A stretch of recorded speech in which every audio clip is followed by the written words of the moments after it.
आलू गोश्त बहुत ही मशहूर डिश पाकिस्तान की, लाहौर की। और आज हम बनाएंगे आलू गोश्त ऐसा कि जिसमें से हीक ना आए, स्मेल ना आए, ठीक है। और बहुत ही मजे का ये बनेगा। Larger than life. अस्सलाम वालेकुम, welcome to larger than life. Almost half K G गोश्त है, फ्रीज हुआ है, ठीक है। और उसको हमने प्रेशर में आज कुक करना है।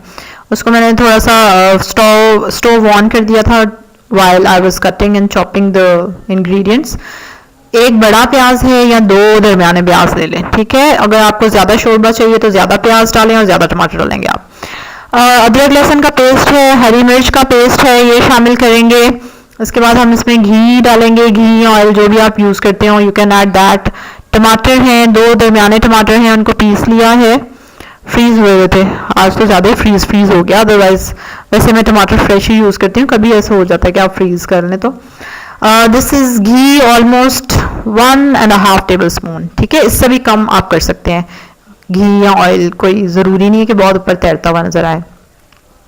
और ये है almost 1 tablespoon red chilli powder, 1 heaped teaspoon turmeric, and now we will add salt in it. नहीं, नमक पहले डाल दिया या नहीं?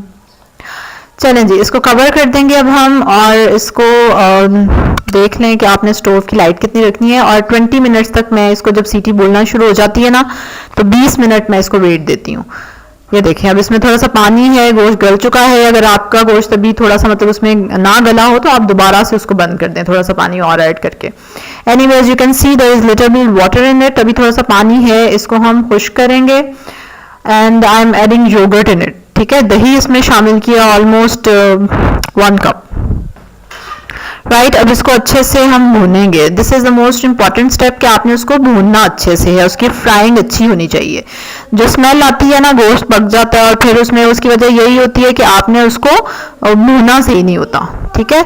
सो इसको बहुत अच्छे से भूनना है। आप अच्छे से वो घी छोड़ दें, फिर थोड़ी सी आंच कम कर दें और मजीद उसको थोड़ा सा उसमें फ्राई होने दें। ये लें जी, जूम करके मैं आपको दिखाना चाह रही हूँ कि देखें घी उसने कितना अच्छा छोड़ दिया है, ठीक है।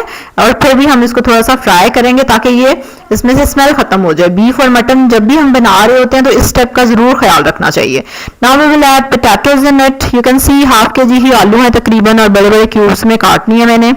अब आलू डाल के आप 3-4 मिनट को और इसको भूनें, थोड़ी सी इसकी और बुनाई करें खूब अच्छे से।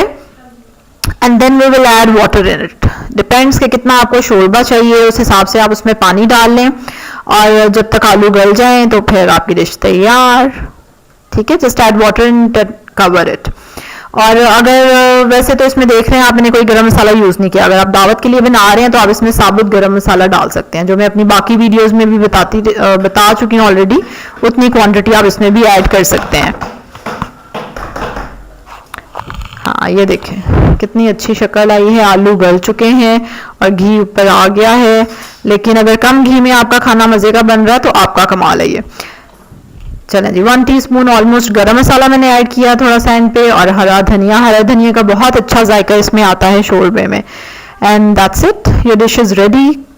अब इसको सर्व करें। आप नान के साथ खाएं, वाइट राइस के साथ खाएं, रोटी के साथ खाएं, चपाती के साथ खाएं, बहुत ही मज़े का लगेगा इंशाल्लाह। और बहुत ही टेस्टी लगेगा और इंशाल्लाह हीक नहीं आएगी आपको। ज़रूर आपने इसको ट्राई करना है एंड डू टेल मी कि कैसा बना, राइट। और देखा आपने कितना कम हमने मसाला इसमें यूज़ किया है। Okay, चलें जी, hope you have enjoyed it. Do like my video and subscribe my channel and do share it. Thank you. Thanks for watching. Don't forget to subscribe the channel.